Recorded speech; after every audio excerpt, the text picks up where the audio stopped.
Calling all theater girls, gays, and theys. Don't scroll past, just go press play. We'll answer questions as best as we can answer them. We are here to stay. Arise, theater girls, theys, and gays. Hey, it's us. The Theater Girls. Yeah. Hey. Welcome. I don't know what's happening to me today, but I'm like extra excited. Maybe because my Celsius just kicked in. Oh, I definitely think it's because your Celsius just kicked in. She's running laps, people. She's running laps around the room. Welcome to Theater Girls. Welcome. It's us. Hi. We are Theater Girls. You are Theater Girls. We're here to try to help and entertain. For the she's, gays, and theys. Wow. Thanks. I love it. So you know the drill. You ask us questions. We try to answer them with some real honesty and spunk, and we're trying to give you what you need. Yeah.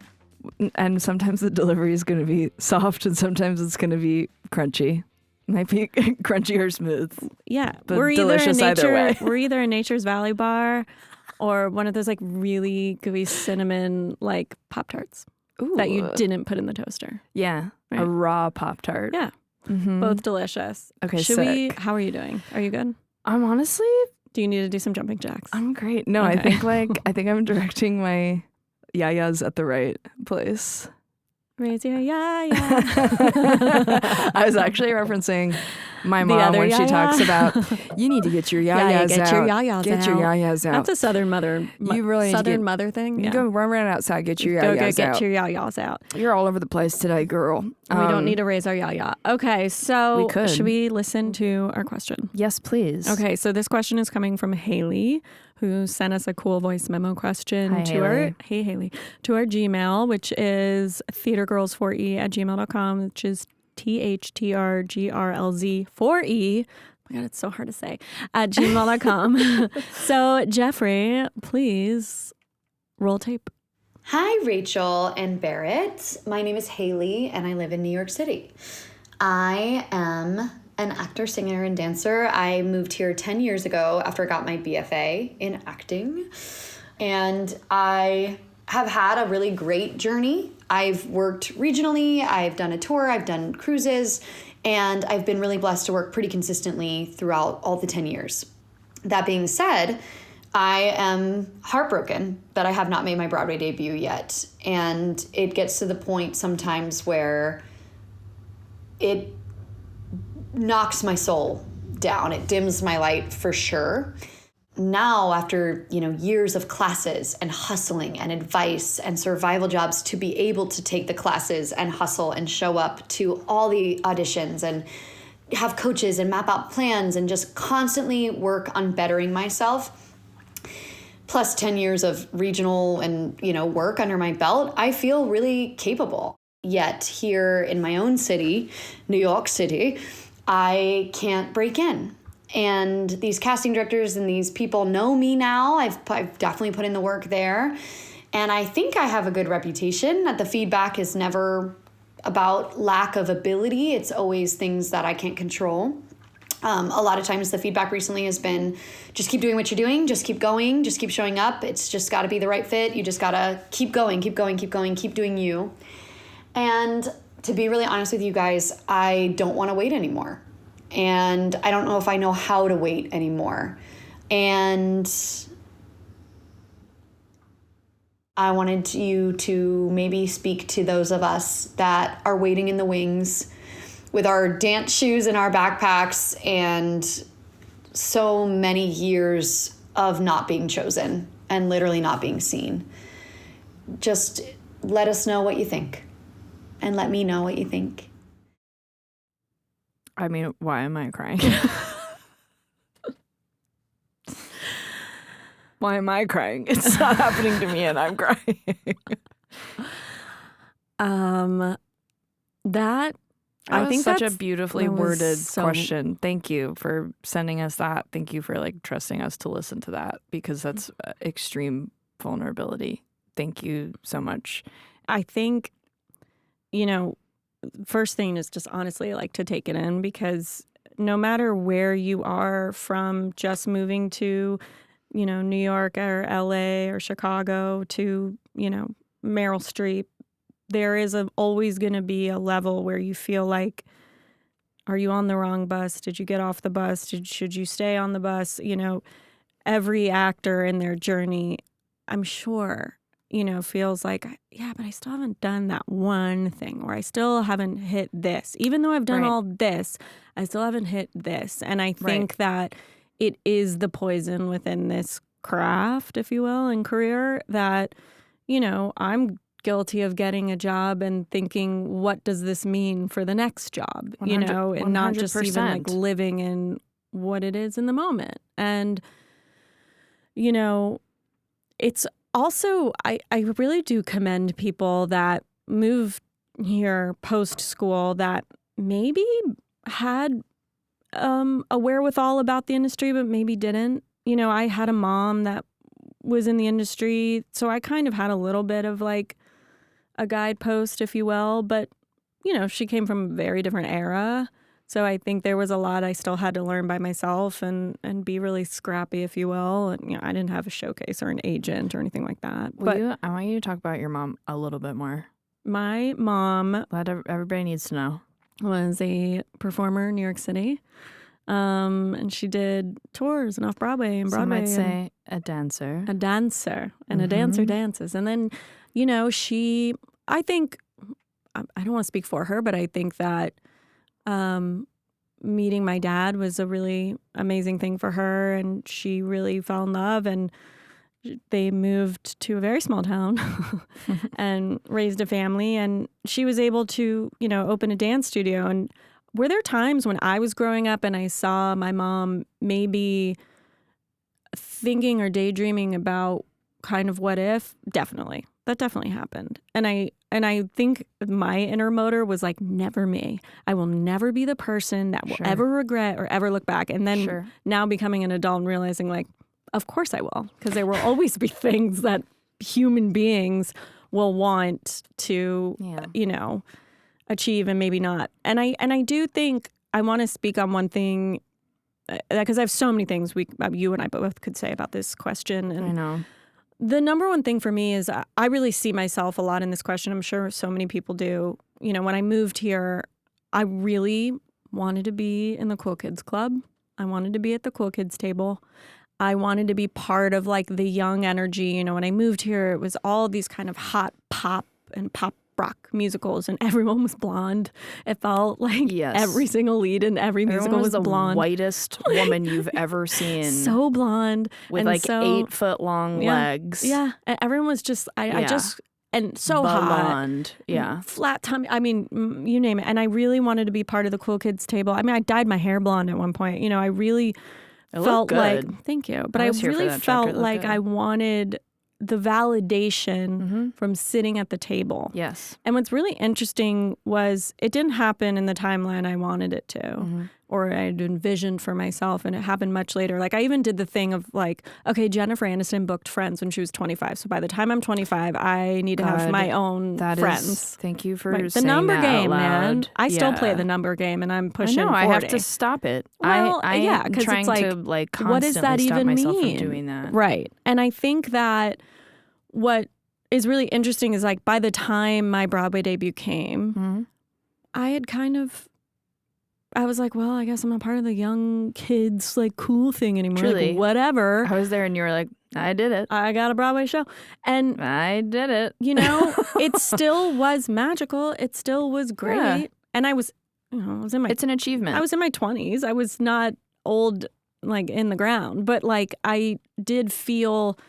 Like you also come from like a lot of dance world though, where like the age thing is always not even back of mind, it is front of mind. Yeah, the oldest person in a chorus line is 30. It's like it's like what do I do? Open a dance studio? It's like that's like part of the thing. But I think that I'll never forget. Maybe I said this on a podcast before, but like I had a manager at the time, and I was like kind of feeling the same way. I was like, I took this manager out for a drink and I was like, I'm going to all these casting director classes. They all know me. I'm getting really far. I'm not booking it. I'm working 7,000 day job. Like what? And I'm doing the regional shows, but like whatever, and he said the best advice for me, which was like, you got to work on your personal life first so that your career life can flourish from that. And at first I was like, what do you mean I'm great? I go to therapy, like I'm okay. And he was right. Like I think there was still more to be done and I ended up going to like really different things. I went all the way through UCB. I went into acting classes, which by the way, like, is it a pyramid scheme? Yeah. Is it also real fun? It's so much fun because you're just trolling men the whole time. You realize that. But like also I took really, really scary acting classes, with like a lot of like Yale MFA grads. Like I really put myself in situations that made me open myself up a bit more and then realize like, okay. So the Broadway thing is a very, very small entity within this large world of I think that's creation. Really key. And it's really just one small thing. And my last little tidbit, and I'm sure we'll bounce back and forth, Barrett, but I do want to say that, you guys go and you get these BFAs and then you hire these performance coaches that help you map out things and they will get super specific with you and they will go, oh, you could totally be Woman 2 in Wicked and you could, because you can sing a high C and you can partner work and you can cover Nessa Rose. And it's like, it actually is completely defeating the purpose of why you moved here. I don't think getting hyper specific about what tracks you can be in each show. Like, yes, know what you can do and what you can't do, but don't make that your entire hustle. Make it a little part of it, but that should not be your entire identity. Like, I don't want to know what track you would be in each show when you're talking to me about like how your career's going. I just want to know like, what are you creating? What are you doing? Yeah. It's not about, well, I could probably go into Anne Juliet right now because no. Yeah, making a case. That is, we are talking about Disney World here and Vegas, if you think about it. And so, take it away, Barrett. But, that is, it's a very, very small percentage of what theater really is. Yeah. I mean, there's a reason why this podcast is called Theater Girls and it's not called Broadway Girls. Broadway. Broadway's a corporate entity. It's like working for Google. Yeah. Or a bunch of different with little less Googles. Benefits. Yeah, with far less. I mean, and literally. And worse pay. With far less benefits. It's like working at, every show is a startup to some degree. Yeah. Dude, by the way, speaking of Google, I remember when I was in a Broadway show, and I was like trying to date. To like find a man, find a husband. Yeah. That was like my thing. I would like go on dates. You were husband hunting, girl. I was husband hunting. I would go on dates before shows, after shows, and they'd all be 9 to 5 guys. I do remember this. And there was one guy I dated, oh God, hope he's not listening to this, but he was from Google. And I remember at the time thinking like, I'm on Broadway, like who's making more money than me? Like just so sweet naive. Girl. And I think we like got candid and like open about our pay and he was making like triple what I was making and he was like the lowest on the totem pole at Google. Right. Yeah. Just thought I'd throw that out there. No, that's exactly right. But yeah, I think I only brought that up because there's nothing wrong with wanting to be on Broadway. There's nothing wrong with having a goal and having this life goal. There's nothing wrong with pursuing that. Where the issues come up, and I'm trying to put this in context, like I'm trying to speak for myself so that I'm not just like criticizing somebody whose journey is different from mine. Yep.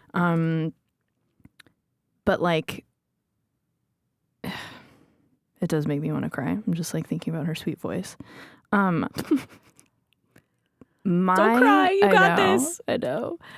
My motivations for wanting to be specifically an actor are really dramatically different from I think most people I know.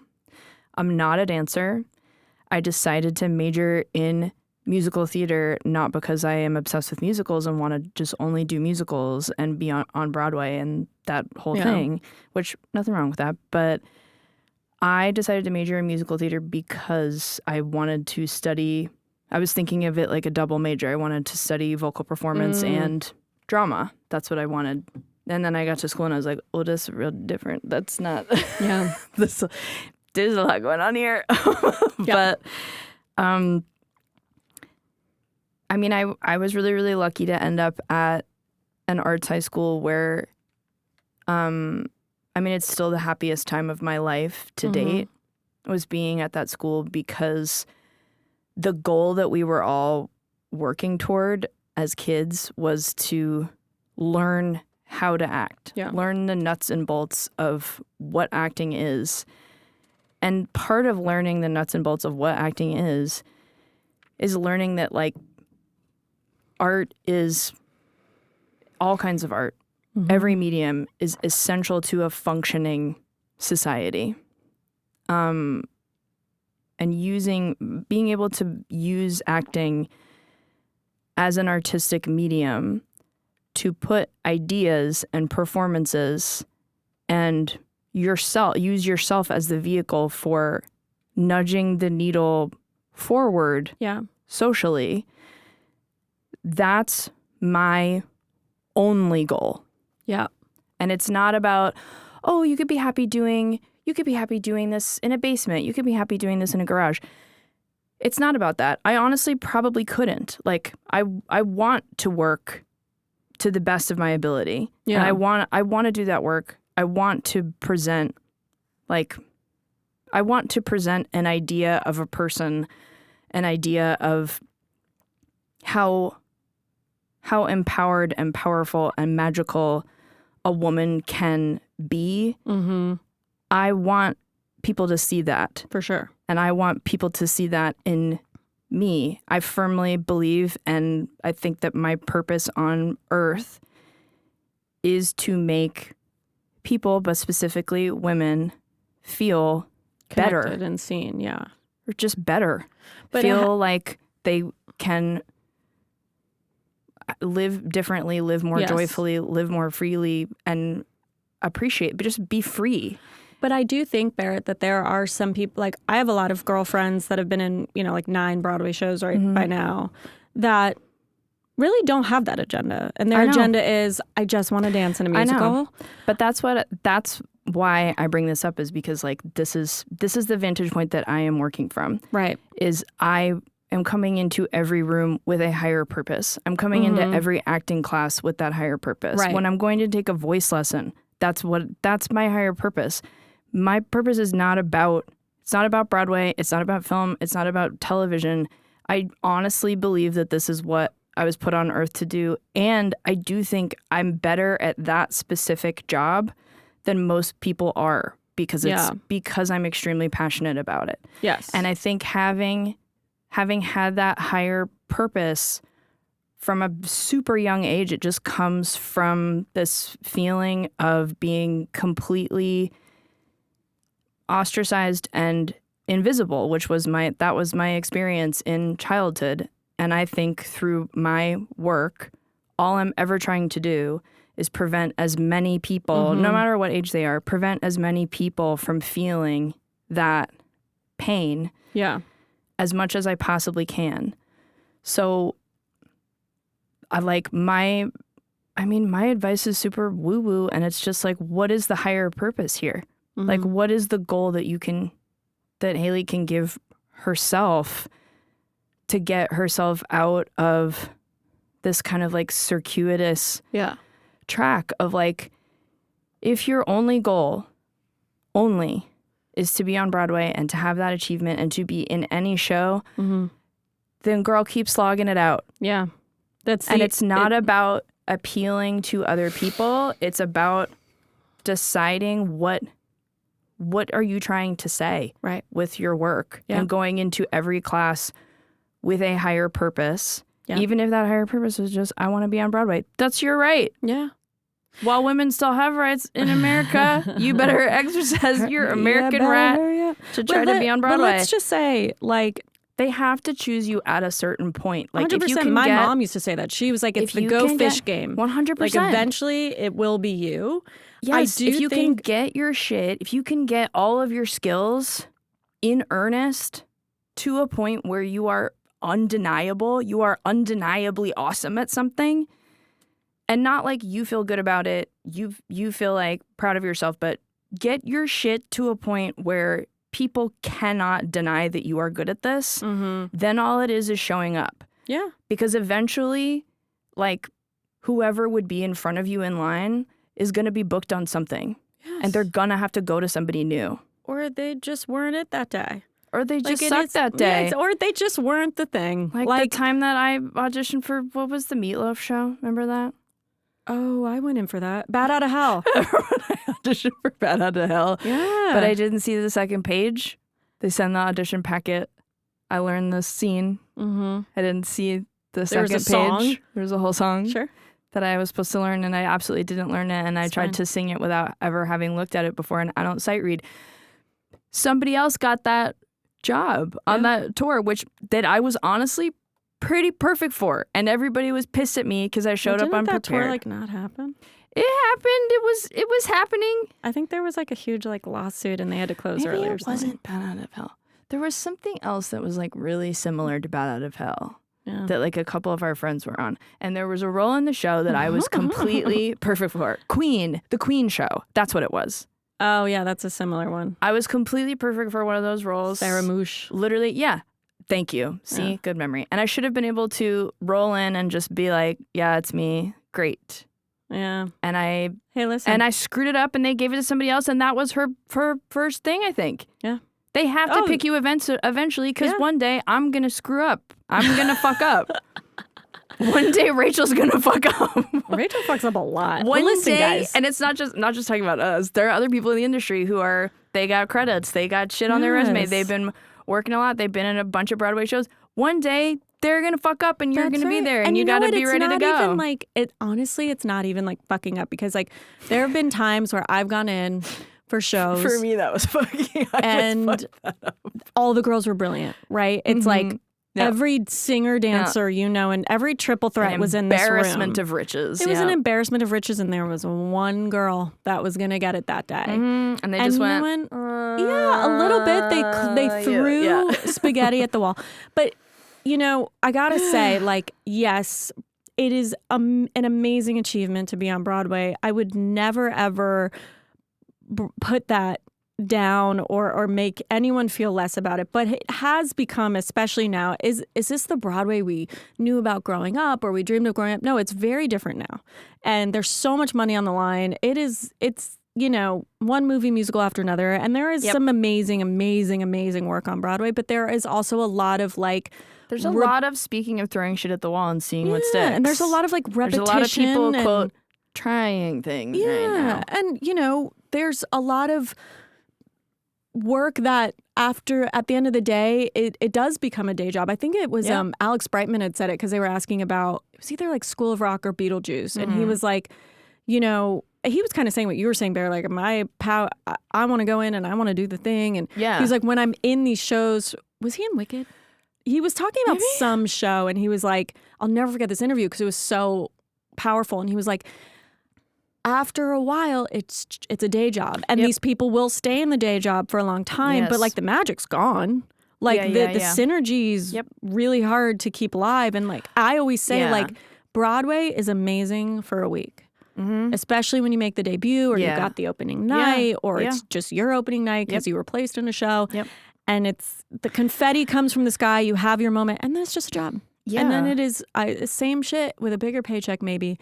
Yeah. And I think that like what we were saying beforehand, like sometimes it's not necessarily your talent that's really being acknowledged. Like, do you remember when Colleen Hayes almost booked? Most of the time it's not your talent. Remember when Colleen Hayes almost booked Beautiful, but like the other girl fit the costumes better for the immediate replacement? Like that shit happens more than we think. Like if Lin-Manuel had just gone to it's startup shit, EPAs and ECCs, we would not know who he is. No. But he wrote his own shit. And he said, okay, you can make my shows. Guess what? I want to be in them. 100%. And I'm not telling you like, hey, guess what? I want to be in them. You need to go write a rap musical about a historical figure. No, I'm actually telling you like, not to do that. I'm telling you, please don't do that. Yeah. But what we do want you to do is really understand that. But talk about a higher purpose. Yeah, for and also, serious. Like that's why people are so obsessed with Lynn. Because talk about talk about a higher purpose.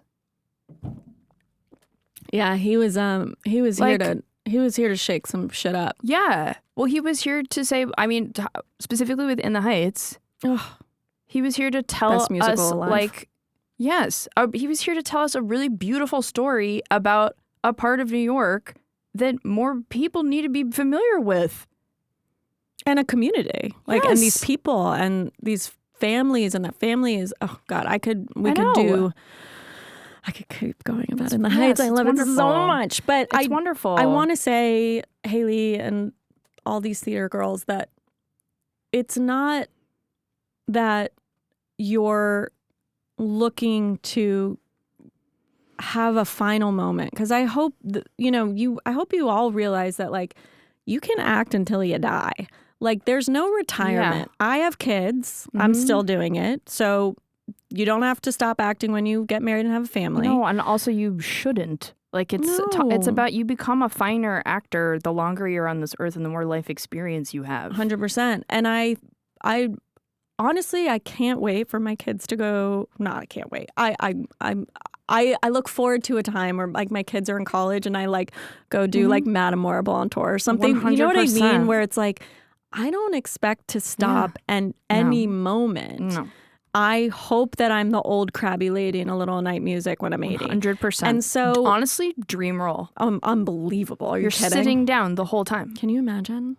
You're sitting, Rachel, look in my eyes. I know. You get to sit.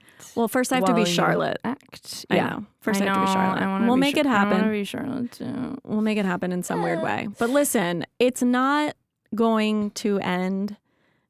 I think if you look at this beautiful life that we have and realize that the dream is to be an actor, and if you have made it in New York, in my opinion, making it in New York is going to an audition and getting a job. Yeah, I think that if you did it paid to act, like you did. My mom that's it. My mom you talks about this all the time. Yeah. But because she heard this statistic and it blew her mind. Oh yeah, it's terrifying for parents. Yeah, but the NFL statistic, have you heard that? She was like, I don't think that you even know this thing that I heard the other day. It's easier to get into the NFL. Yeah. Oh, of course it is. She said, it is something I'm not even going to try. X amount of times easier to be a professional football player for the NFL than it is to be on Broadway, be in a Broadway show. And I was like, I believe that. And she was like, but do you? Like on a day when I was having a really hard time. But I don't even think it's like Broadway show. It's like actor. Like get paid. This was specifically about Broadway. Okay. But I'm just telling a silly story about my mom. But yeah, grand scheme of things, yeah, the odds that you can get paid to act, crazy. That is what being a professional actor is. It's when you are paid to act. It's the odds of getting hired to do that at all are next to nothing. Also, something that's really important to bring up that really not enough people talk about is like there is nothing wrong with changing your market. Like if you want to be an actor and you've been hired professionally and you're not getting enough work here, or you're not working in a way that makes you feel validated and seen. Oh my God, move to DC. DC, Philly, Chicago. Or like, hot take, like, what if I just wanted to move to Boston and be a local actor? Exactly. I mean, like DC has. I don't know if I could support myself in the same way that I do here. Well, what's amazing but if it's going to bring me more joy and if I'm going to get the roles that I want to get. Oh my God. Like, and play the roles I want to play. Like, and if that's what's important to me. Yeah. But look at our friends in DC that, you know, they do have like these kind of like parallel careers where they do something during the day and then they're doing like groundbreaking Sondheim work at night that I could only dream of doing here. That they get to do it's unbelievable. Is crazy. So if it's only about being on Broadway, stick it out. Just yeah. But if it's really more about like feeling more like, fulfilled, DC, Philly, Chicago. I mean, my God. Yes. I was just gonna say, like, I do think like the point, you can't like hammer it home enough. Like, if you want to be on Broadway, if that is the goal, you do have to have an exceptional skill set. And it's not a meritocracy. It's not about who was here first and who's been in line. It's about who's killing it. Yeah. Who's really unbelievable. Killing it in an undeniable way and showing up getting the revolving door spits you back out and you get right back in and keep going. Because they have to, if that is really true, if your skill set is undeniable and you're working on it all the time and you're making sure that you are top of your game, best in the biz, they have no, I can't believe I used best in the biz unironically. Best in the biz. Are you standing on business? I'm standing on business. They have to pick you eventually. They do. And I do think one last thing is like, keep asking yourself why. Because, you know, if it's... Ask yourself every day. Because like... Why we're doing this. My dream show was like, or dream was just like to be in Chicago or to play some kind of weird funny woman. Okay. That check always was part of like my little manifestation. Even when I was like 10, I didn't even know what I was doing in my little brain. But like, I think that when I moved to New York, I got completely sidetracked with that. So like, keep asking yourself why. Yeah. If it's just to be on Broadway, why? Why? Because you want validation from who? Like, you have to really deeply, deeply ask those questions and talk it out. It does not feel most of the time like, I mean, you said you get one good week, like in Broadway shows. I think that I got exceptionally lucky, especially with Mean Girls, where I think I got a good 6 months, where it was a nonstop party the whole freaking time. Yeah. And we had a revolving door of like my favorite funny celebrities coming to see the show every single night. We were getting invited Hamilton was the same way. Yes. Yeah. We were getting invited to crazy amounts of parties. I got to go to a private Apple event where I got given an iPad and a laptop and an Apple TV and a phone and AirPods. Sure people feel really good right now. But this is my point. Is I'm like, I think that's best case scenario. Yeah. And that was for 6 months, and then the letdown from that is huge. Yeah. And it's not something that you're taught in school how to handle that, or how to handle like what comes after.